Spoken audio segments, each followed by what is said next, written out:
All right, everybody. So now we're back to finish off Hitler, and we're going to into part two, the reign of Hitler. So let's just get right into it. All right, when last we left off, Hitler had been named Chancellor, and the Nazis were growing in power. And then in 1933, they're going to make a huge move when odds are the Nazis, I mean, it was never officially released, but they did it, will actually set fire to the Reichstag building. Um, and basically, this was viewed and portrayed through Hitler's propaganda machine as, again, unruly people trying to overthrow the government, and that Hitler doesn't have enough power to effectively combat that. And so, as a result, Hindenburg gives him emergency powers, as if it were an actual, like, civil uprising. And so the powers that were given, Hitler used them to then make it, basically strip away all individual freedoms, and that the Nazis could legally arrest anyone they wanted that was, a threat to them. And that is then followed in 1933 by the Enabling Act. Okay, the Enabling Act suspended the Constitution for 4 years to allow the government to act in order to fix the problems of Germany. The Chancellor, Hitler, would then lead the efforts of doing that and put them in, I guess, in a position so that they could then rule without any problem. Now, technically, Hindenburg is still in power. He does sign this effort. Hindenburg does still exist, but Hitler is just biding his time and slowly but surely gaining other political allies, most notably the army. At this point, Hitler still starts talking to a lot of the kind of army generals, discussing what his long-term plans are for expansion and stuff like that, and just kind of biding their time so they can allow Hindenburg to go away. But again, Hindenburg is so beloved that that's the one guy that makes Hitler a little bit nervous if he speaks out against him or something that could cause an uprising. So Hitler still has a lot of power. He's not officially a dictator yet, but he's in good position. Now, he does, however, need to eliminate any rivals, and a lot of that happens to be people that were formerly associated with him. The current head of the SA, Ernst Röhm, who's this guy over here, had actually publicly criticized Hitler and was pushing to make the SA the actual official army of Germany. The SA had 4 million members at this point.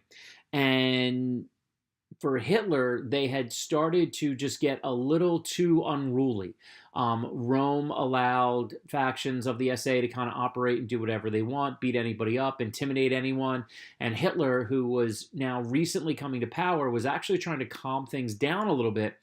And the SA were causing him problems. So on the night of June 30th, 1934, which becomes known as the Night of Long Knives, in working together with the military, Hitler will make a move. Now, much of this is going to be carried out by his other group, the SS, who I'm going to talk about later, but there are some army people involved. He's basically going to run a massive assassination plot to eliminate any rivals and other problematic members of the SA. Rome is killed, or Rom, I'm sorry, is killed, and anywhere from 700 to 1,000 people are killed in Hitler's first big purge, if you will, of any possible people that he could see could still cause him problems. Then finally, on August 2nd, 1934, President Hindenburg dies, and the Reichstag officially abolishes the office of the president, and Hitler is actually named dictator for life. And so that goal that he set back of taking over the government legally, even though he did it with a lot of underhanded propaganda, some backroom deals, some questionable type things, he ends up taking over the government for the most part legally. And this is always one of the most chilling photos I've ever seen of Hitler with the massive rally. I mean, look at all those people and all the swastikas. It's just awful. Now, at this point, he's going to make a big change to do different, focus different things. And one of the big things he's going to focus on, again, is this Aryan state. Again, this is a huge push by his propaganda head, Joseph Goebbels, and they're going to have rallies and demonstrations, festivals. A lot of it is focusing on the greatness of the Fuhrer as well, but really trying to put forth the glory of Aryans. And they'll do a lot of that through their athletic teams and the army. And again, media propaganda, and everything comes back to being Aryan just all the time. It's also at this point where he will start moving against the Jews. And the first thing he actually did, within 7 months of coming to power, he purges the government of all people of Jewish background, as well as anybody that supported democracy. And he also, in 1933, will create the first concentration camp. So you could say the Holocaust really did start in 1933 when he was sending people out to these camps, and it was the beginning of what would be completely awful. Also in 1934, the first big move he also makes then is he has still in 1933, I apologize. He has a 2-day boycott of all Jewish businesses, really harping on the idea, as you see here, this propaganda picture of the Jews as moneylenders, and they corrupt the economy and stuff like that. And then the second removal of people will be non-Aryans will be removed from legal professions, civil service, teaching jobs, the press, and what they refer to as cultural and entertainment enterprises. And what they're trying to do is slowly kind of separate the Jews from other people within Germany. And then again, the propaganda going with it. On the right, you see a bunch of little kids reading a book called The Poisoned Mushroom, which was like a children's story, basically alluding to the Jews as these horrible, poisonous people and stuff like that. But finally, the big move would be the Nuremberg laws. And these were a series of laws that what they really do is they legally separate the Jews from Germans. They effectively make them no longer German. These laws do a variety of things. They define citizenship, which was crucial in making Jews not citizens. They forbade marriage and sexual relations between Jews and non-Jews. And then they started to move them to different parts of the country, making it quote-unquote legal to again, physically separate these folks. And they being the Nazis, were crazy. Here is just a translation of a chart that was made by the Germans determining whether you were Jewish or not, and all of these different things, and who's prohibited and who's not. There's some mixed ancestry of different things. So you have, pure Germans, non-Germans and Germans. And then again, Jews are a completely other different type of thing. You have your key over here and you can see what's going on. And just the precision that they did with this is just staggering and scary and frightening. And you just see all of the stepping stones to the Holocaust. And then in November 9th and 10th, 1938, you get the big push. And Hitler had been looking for an excuse to really go after the Jews for a number of years. He, of course, is doing other things, expanding the reach of the Nazis, helping out in the Spanish Civil War for a dictator that we'll get to as well.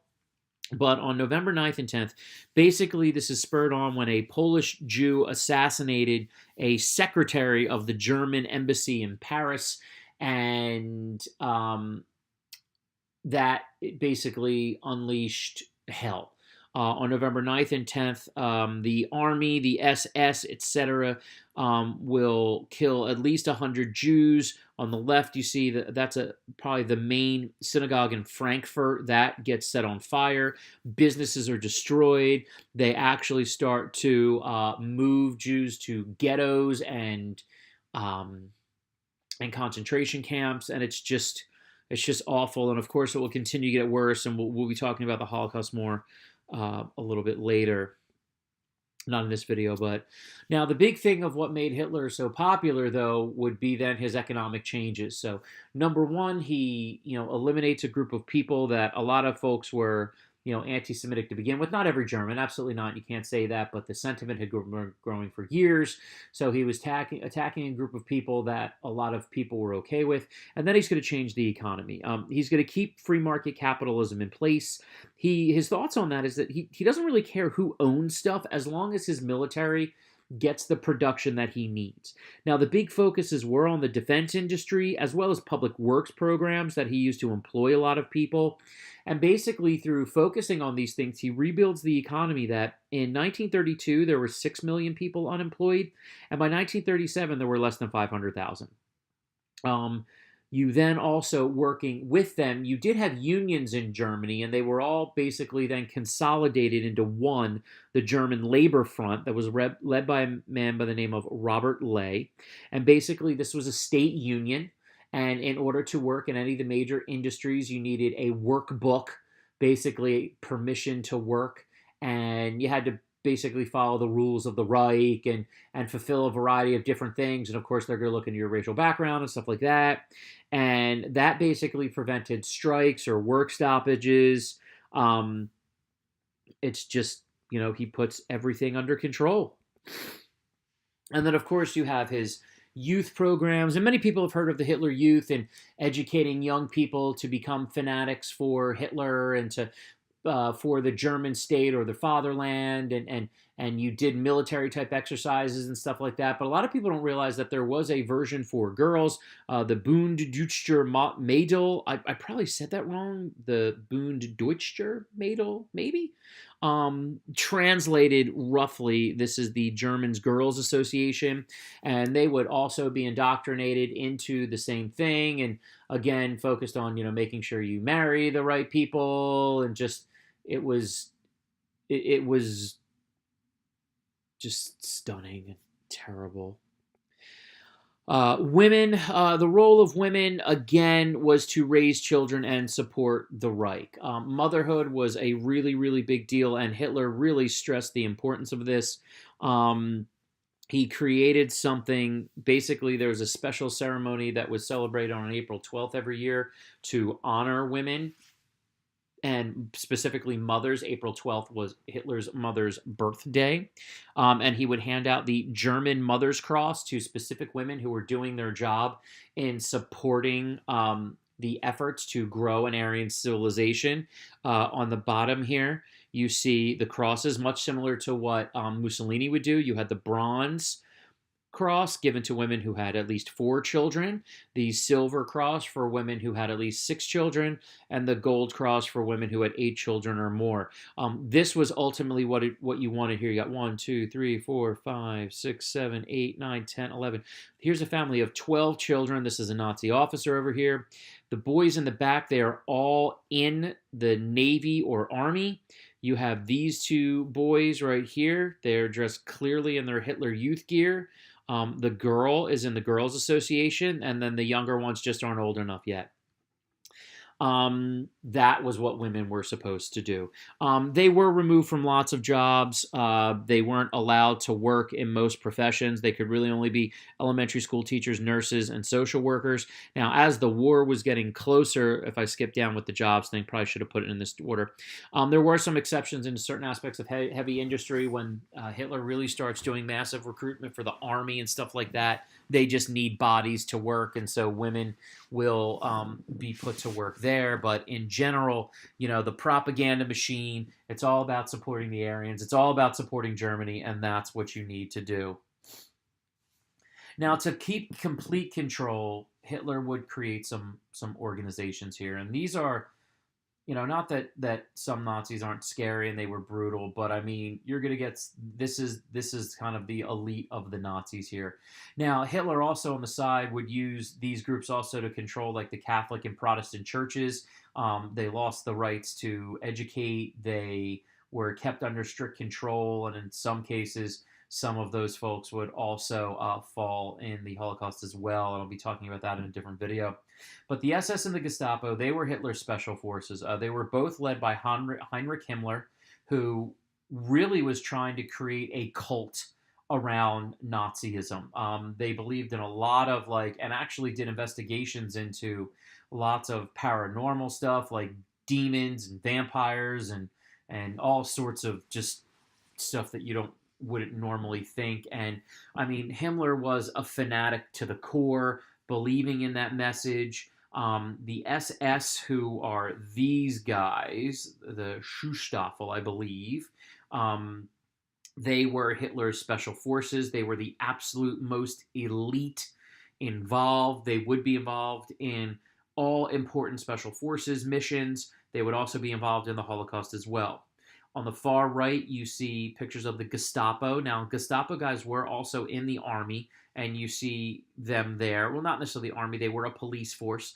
Some were undercover and some were more blatant. They were carrying out the day-to-day spying on people, arresting any threats, because if anybody was seen as a threat to Hitler, he was going to just capture you and kill you. And if you found out the Gestapo was looking for you, you better run, because you're going to die. They would also carry out quite a bit of the Holocaust. The Gestapo guys were normally the ones that were in charge of all the death camps, the concentration camps, and these were the most elite. These were the most loyal, and these fanatical men that just wreaked havoc on the world. And so we're at this point where we have these leaders that have developed, and the rise of these dictators would directly correlate to the outbreak of World War II. All right, so thanks for watching this one, guys, and we'll see what we got next.